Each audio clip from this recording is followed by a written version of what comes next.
이번 분석을 시작하기에 앞서 투자 판단의 최종 책임은 투자자 본인에게 있다는 점을 명확히 말씀드립니다. 저희는 단순 참고할 정보나 분석을 제공할 뿐 특정 종목이나 섹터에 대해 매수나 매도를 절대 추천하는 것이 아닙니다. 안녕하세요. 오늘 저희가 깊이 파고들 주제는 바로 위자 잉크입니다. 티커 V로 알려져 있죠? 최근 종가가 341.89달러였던가요? 네, 맞습니다. 그 정도 수준이었죠. 사실 많은 분들이 비자를 그냥 신용카드 회사 이렇게만 생각하시는데 오늘 저희가 살펴볼 자료들을 보니까 그게 다가 아니더라고요. 그렇죠. 실제로는 이 글로벌 결제 시스템의 어떤 핵심 인프라를 꽉 잡고 있는 거대한 기술 플랫폼 기업, 이렇게 보는 게 훨씬 정확합니다. 네. 그래서 이번 시간에는 여러분이 보내주신 그 자료들을 바탕으로 해서요. 비자가 가진 진짜 가치, 그리고 앞으로 얼마나 더 성장할 수 있을지 이런 가능성들을 좀 다각도로 그리고 깊이 있게 살펴보려고 합니다. 단순히 숫자만 보는 게 아니라 그 비즈니스 모델의 본질이 뭔지, 또 경쟁자들이 왜 그렇게 쉽게 넘보지 못하는지, 그 강력한 해자가 어디서 오는지, 이런 부분들을 좀 중점적으로 파헤쳐볼 예정입니다. 네. 아마 오늘 이야기를 듣고 나시면 비자에 대해 이런 면이 있었네 하고 새롭게 보게 되실 거예요. 자, 그럼 이제 본격적으로 시작해 볼까요? 좋습니다. 그럼 본론으로 바로 들어가서 비자의 가장 강력한 경쟁 우위, 많은 자료들에서 공통적으로 얘기하는 게 바로 네트워크 효과잖아요. 네. 이게 정확히 뭘 의미하는 걸까요? 네. 그 네트워크 효과라는 게 정말 비자 성공에 어떻게 보면 알파자 오메가라고 할 수 있습니다. 아주 쉽게 생각하면 이런 거예요. 비자 카드를 쓰는 사람이 점점 많아져요. 그러면 상점주인 입장에서는 우리 가게도 비자 결제를 받아야 손님들이 오겠네, 이렇게 생각하게 되죠. 그렇죠. 손님들이 다 비자 쓰는데 안 받으면 안 되니까. 네, 맞아요. 그럼 이제 비자 결제가 가능한 가게들이 막 늘어나요.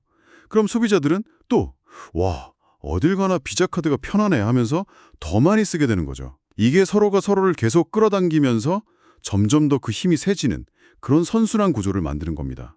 처음엔 자가상인지 몰라도 일단 어느 정도 규모를 넘어서면 이게 정말 강력한 힘이 되는 거죠. 그러니까 사용자가 많아지면 가맹점이 늘고 가맹점이 늘면 다시 사용자가 많아지는 꼬리에 꼬리를 무는 그런 구조군요. 네, 정확합니다. 그리고 여기서 한 가지 더 중요한 포인트가 있는데요. 비자는 이 카드 소지자, 즉 소비자와 가맹점, 즉 판매자라는 두 개의 서로 다른 고객 그룹을 연결해주는 양면 플랫폼이라는 점입니다. 양면 플랫폼이요? 네, 전 세계 수십억 명의 카드 쓰는 사람들과 수천만 개의 가맹점들을 연결해주는 이 엄청나게 큰 연결망. 이 규모 자체가 사실은 새로운 경쟁자가 쉽게 들어오기 힘든 어마어마한 진입장벽이 되는 거죠. 이게 바로 경제학에서 말하는 경제적 해자, 모트라고 할 수 있습니다.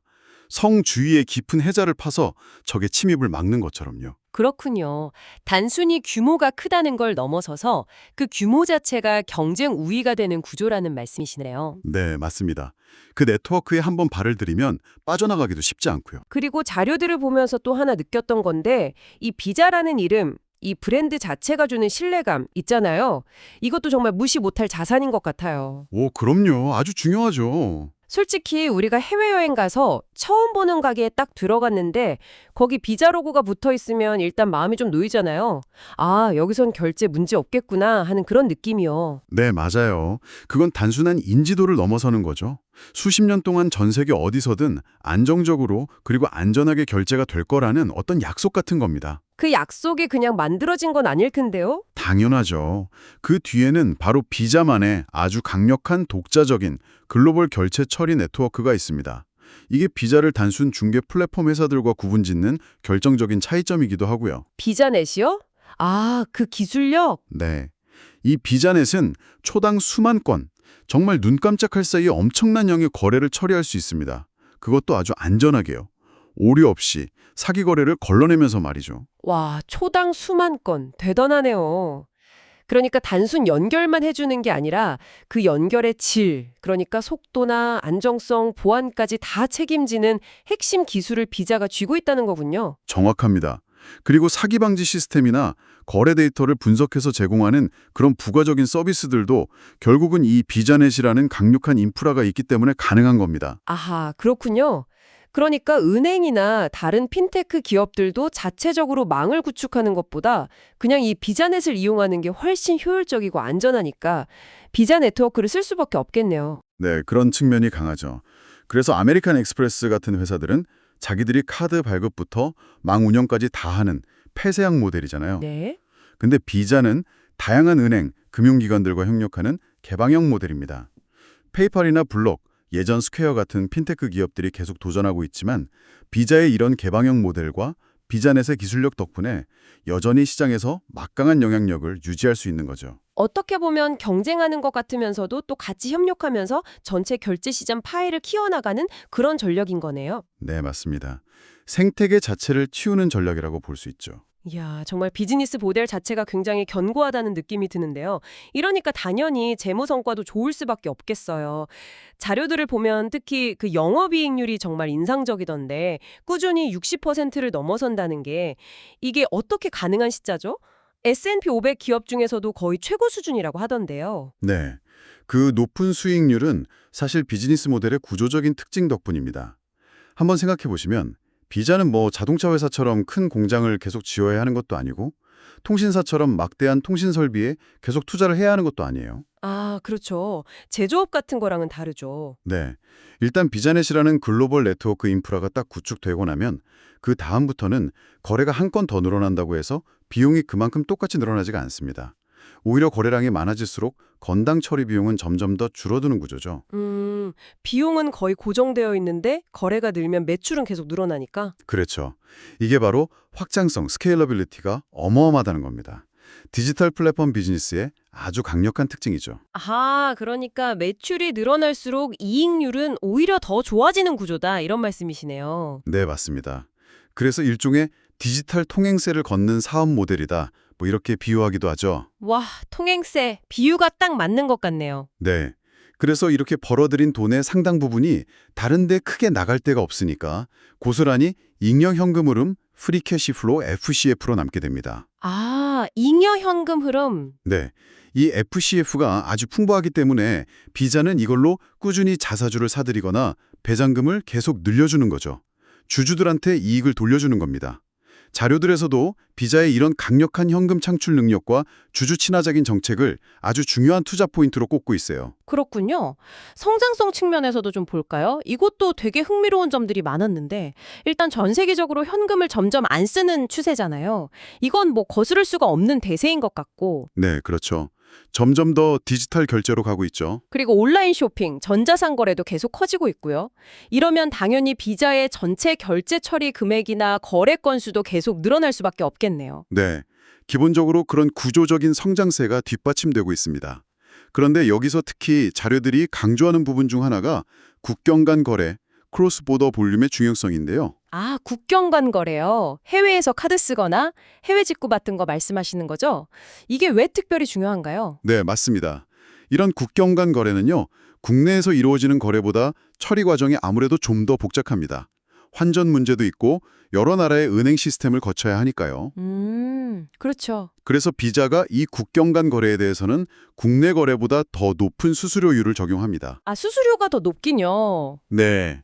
그렇기 때문에 이 국경 간 거래량이 늘어나면 비자의 전체 수익성에 미치는 긍정적인 영향이 훨씬 더 커지는 거죠. 마진이 더 좋다고 할 수 있습니다. 그렇군요. 최근에 팬데믹 끝나고 해외여행도 다시 많이 가고 교역량도 늘면서 이 국경 간 거래가 다시 살아나고 있다는 소식이 들리던데요. 네, 맞습니다. 그게 최근 비자 실적이 아주 좋게 나온 중요한 이유 중 하나입니다. 팬데믹 기간 동안에는 아무래도 국경 간 이동이 제한되면서 이 부분이 좀 부진했었는데 이제 여행과 교역이 정상화되면서 눈에 띄게 회복하고 또 성장하는 모습을 보이고 있거든요. 실제로 보내주신 자료들을 봐도 2024년 3분기 실적이 시장 예상치를 꽤 뛰어넘었다고 나오더라고요.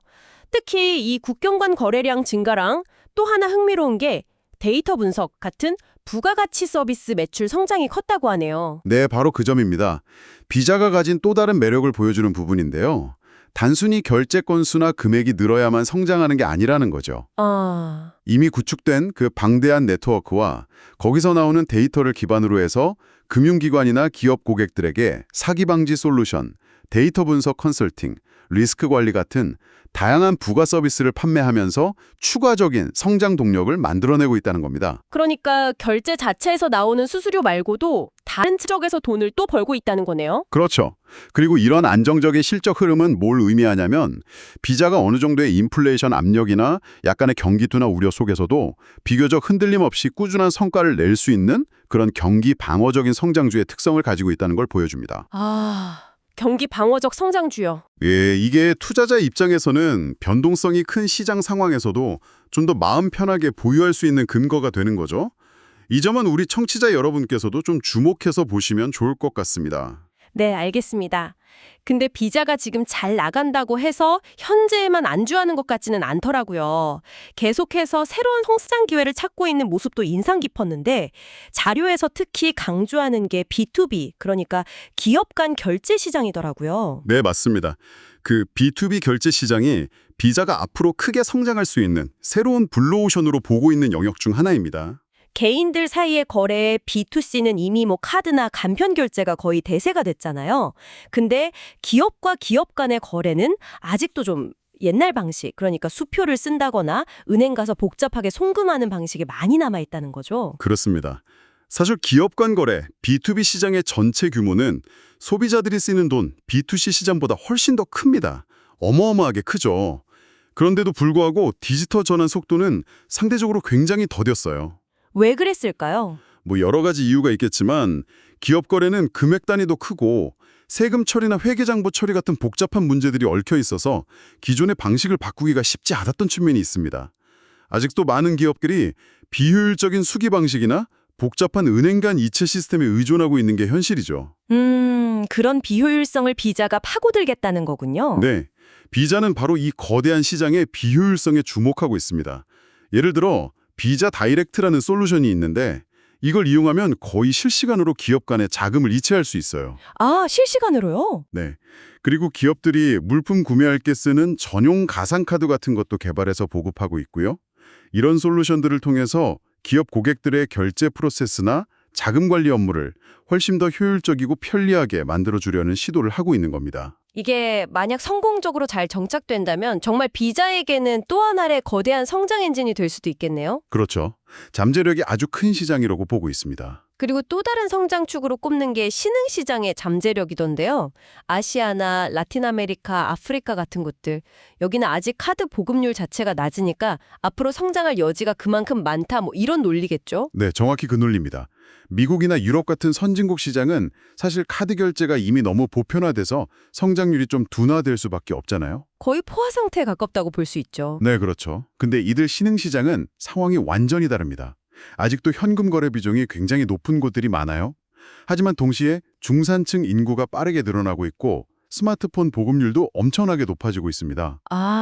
스마트폰 보급이 중요하군요. 네, 이게 뭘 의미하냐면 이 지역들이 현금 중심 사회에서 바로 디지털 결제 사회로 어쩌면 중간 단계를 건너뛰고 급격하게 전환될 가능성이 매우 높다는 겁니다. 퀀텀 점프를 할 수도 있겠네요. 네, 그럴 수 있죠. 비자는 이미 오래전부터 이런 가능성을 보고 이들 신흥시장에 꾸준히 진출해 왔습니다. 현지 은행이나 핀테크 기업들과 파트너십을 맺으면서 결제 인프라를 구축하고 브랜드 인지도도 높여왔죠. 미리 씨를 뿌려놓고 있었군요. 그렇죠. 그래서 앞으로 이 지역들의 경제가 성장하고 전자결제 시장이 정말 폭발적으로 커지게 된다면 그 열매의 상당 부분을 비자가 수확할 수 있을 것이다. 이렇게 기대하는 시각이 많습니다. 그렇군요. 근데요, 교수님, 최근 몇 년 사이에 핀테크 혁신이 정말 눈부셨잖아요.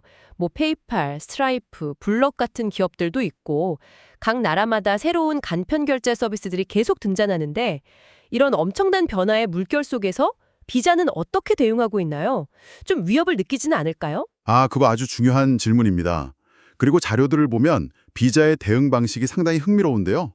의외로 이 핀테크 기업들과 막 정면으로 경쟁해서 싸우기보다는 오히려 이들과 적극적으로 협력하거나 아예 유망한 기업을 인수해버리는 전략을 많이 쓰는 것 같아요. 경쟁보다는 협력이나 인수를요? 네, 예를 들어서 유럽에 팅크라는 회사가 있는데 여기가 은행 계좌 정보 같은 걸 모아서 서비스하는 오픈 뱅킹 플랫폼이거든요. 비자가 이 회사를 인수했습니다. 아, 팅크 인수했죠? 그리고 미국의 플레드라는 회사도 비슷한 기술을 가진 곳인데 여기도 인수하려고 시도했었죠. 비록 반독점 규제 때문에 최종적으로 성사되지는 못했지만 비자의 전략 방향을 보여주는 좋은 사례입니다. 그게 어떤 전략 방향인데요? 그러니까 새로운 기술 트렌드가 나타났을 때 이걸 위협으로만 보지 않고 빨리 우리 쪽으로 흡수하겠다는 거죠.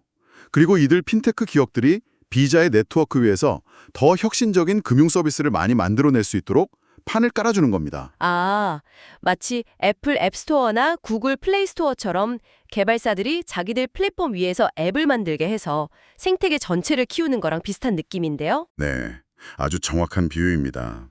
비자는 자신들의 네트워크를 그런 플랫폼으로 만들려고 하는 거죠.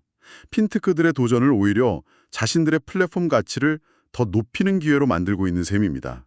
아주 영리한 전략이라고 할 수 있죠. 와, 그렇군요. 단순히 결제 처리만 하는 게 아니라 아까 말씀하신 데이터 분석이나 사기 방지, 또 기업들에게 컨설팅 같은 부가가치 높은 서비스를 계속 강화하는 것도 결국은 다 이런 플랫폼 전략의 일환으로 볼 수 있겠네요. 그렇죠. 자료에서도 서비스로서의 결제, Payment as a Service라는 표현이 나오던데 이게 바로 그런 의미입니다. 비즈니스 모델 자체가 계속해서 진화하고 있다는 증거죠. 네. 비자는 더 이상 단순한 결제 처리 회사가 아니라 결제를 기반으로 한 아주 광범위한 서비스와 솔루션을 제공하는 종합 금융 인프라 플랫폼으로 진화하고 있다. 이렇게 정리할 수 있겠네요. 네, 그렇게 보는 것이 미래 성장성이나 수익성 다각화 측면에서 훨씬 정확한 평가일 겁니다. 물론 이렇게 좋은 이야기만 하면 좋겠지만 세상에 공짜 점심은 없다고 당연히 리스크 요인들도 존재하겠죠. 자료들에서 공통적으로 지적하는 가장 큰 위험 요인은 역시 규제 리스크인 것 같아요. 네, 그건 비자의 숙명과도 같은 리스크라고 할 수 있습니다. 워낙 시장에서의 지배력이 막강하다 보니까 전 세계 각국 정부로부터 끊임없이 견제를 받을 수밖에 없는 위치에 있죠. 구체적으로 어떤 종류의 규제 압박이 있을 수 있나요? 가장 대표적인 게 결제 수수료율에 대한 인하 압력입니다. 가맹점들이나 소비자들이 비자 수수료 너무 비싸다 이렇게 목소리를 높이면 정부가 개입해서 수수료 상한선을 정하거나 할 수 있거든요. 아, 그럴 수 있겠네요. 그리고 또 하나는 반독점 관련 소송입니다. 비자가 그 시장 지배적인 지위를 이용해서 불공정 행위를 했다. 이런 이유로 소송에 휘말릴 가능성도 항상 존재하죠. 실제로 그런 소송들이 과거에도 있었고요. 이런 규제 리스크는 비즈니스 모델의 근간을 흔들 수도 있는 거니까 정말 중요하게 봐야 할 부분이겠네요. 네, 맞습니다. 그래서 비자도 각국 정부와의 관계나 규제 동향에 굉장히 신경을 많이 쓰고 있죠. 이건 지속적으로 모니터링해야 할 핵심 리스크입니다. 그리고 또 하나 지정학적 리스크도 빼놓을 수가 없을 것 같아요. 비자는 전 세계적으로 사업을 하니까요. 그렇죠. 특히 특정 국가 간의 정치적 갈등이 심해지거나 경제 제재 같은 조치가 취해지면 이게 바로 실적에 타격을 줄 수 있습니다. 아까 국경 간 거래가 수익성이 좋다고 말씀드렸잖아요. 네. 이런 지정학적 이슈가 터지면 국경 간 거래량이 급격하게 위축될 수 있습니다. 예를 들어서 러시아 우크라이나 전쟁이 터졌을 때 비자가 러시아 시장에서 철수했었죠. 이런 일들이 발생하면 단기적으로 수익성에 꽤 큰 부정적인 영향을 미칠 수 있습니다. 예측하기도 어렵고요. 글로벌 기업이라면 피할 수 없는 리스크겠네요. 네, 사업 구조상 안고 가야 하는 부분입니다. 마지막으로 기술적인 측면에서의 도전은 없을까요? 요즘 BNPL, 그러니까 선구매 후결제 서비스도 인기가 많고 각국 중앙은행들이 CBDC, 중앙은행 디지털 화폐 발행을 검토한다는 이야기도 계속 나오잖아요. 아, 네. BNPL, CBDC. 그리고 또 블록체인 기술을 기반으로 한 새로운 탈중앙화 결제 시스템 같은 것들도 계속 연구되고 있고요. 이런 새로운 기술들이 장기적으로 봤을 때 비자가 구축해놓은 이 카드 네트워크를 위협하거나 아예 대체해버릴 가능성은 없을까요? 이 질문은 정말 중요하고 실제로 금융업계나 투자자들 사이에서 굉장히 많은 논의가 이루어지고 있는 뜨거운 주제입니다. 말씀하신 BNPL이나 CBDC, 또 블록체인 기반의 탈중앙화 결제 시스템 같은 것들이 기존의 카드 네트워크를 우회하거나 대체할 수 있는 잠재력을 가지고 있다는 것 자체는 분명한 사실입니다. 네. 하지만 여기서 우리가 좀 냉정하게 생각해 볼 필요가 있어요. 과연 이 새로운 기술들이 현재 시점에서 비자가 수십 년 동안 엄청난 돈과 노력을 들여서 구축해온 그 비자넷의 성능? 그러니까 처리 속도, 안정성, 보안성 이런 것들을 따라올 수 있느냐? 현실적인 문제들이 있겠군요. 그렇죠. 그리고 무엇보다도 전 세계 수십억 명의 사람들이 이미 너무나 익숙하게 사용하고 있는 그 편의성과 규모의 경제를 단기간에 뛰어넘을 수 있느냐 하는 문제입니다. 그렇게 생각해보면 예를 들어 블록체인 기반 결제는 아직 처리 속도가 카드만큼 빠르지 않다거나 거래할 때마다 내는 수수료, 가스비가 비싸다거나 하는 문제들이 있잖아요. 네, 아직 기술적인 한계들이 있죠. 그리고 CBDC 같은 경우는 이게 실제로 도입되기까지 해결해야 할 기술적인 문제뿐만 아니라 각국의 법적, 정책적인 문제들이 굉장히 복잡하게 얽혀 있습니다.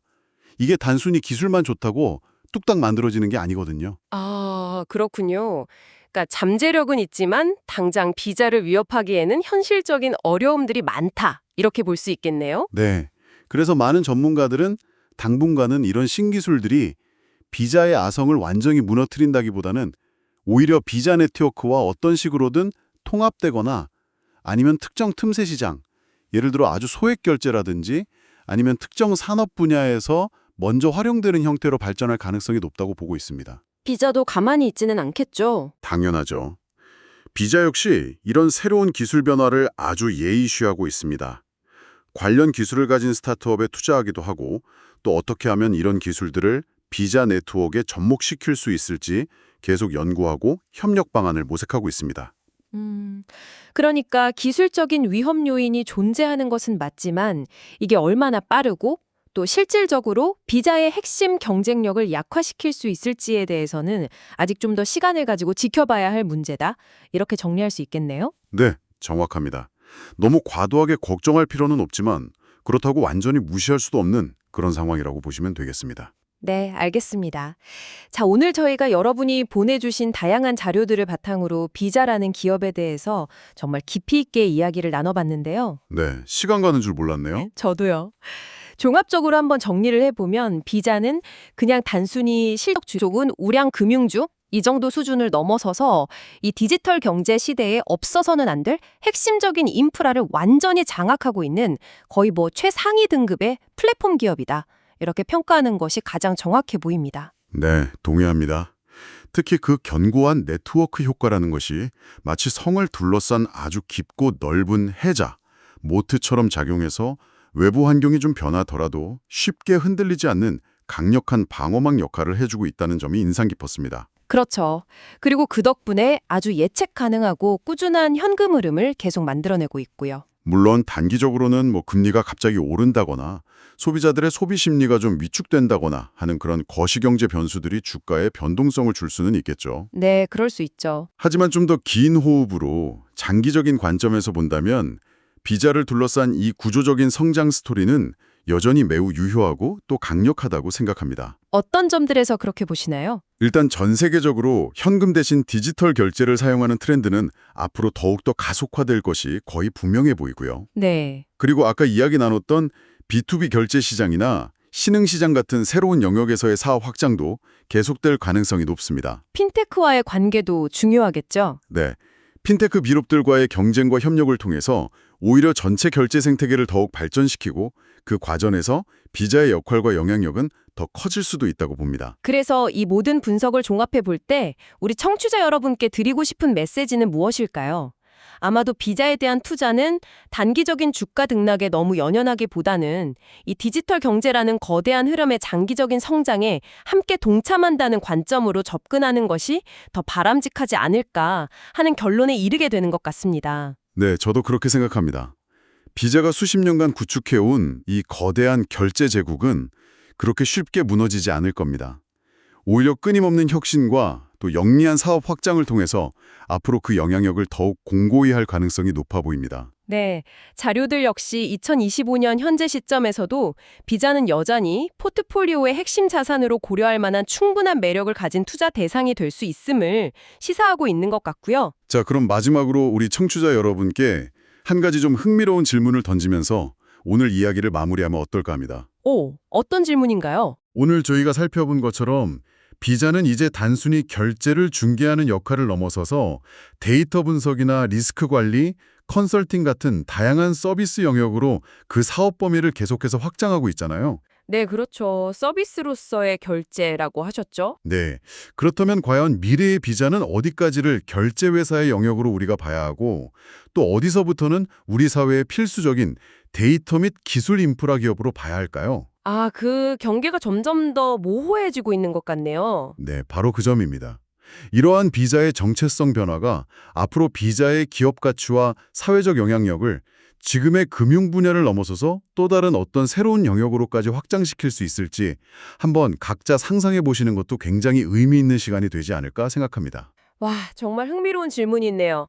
미래의 비자는 어떤 모습일지 저도 한번 고민해 봐야겠습니다. 다시 한번 말씀드리지만 투자에 대한 최종 결정과 책임은 투자자 본인에게 있습니다.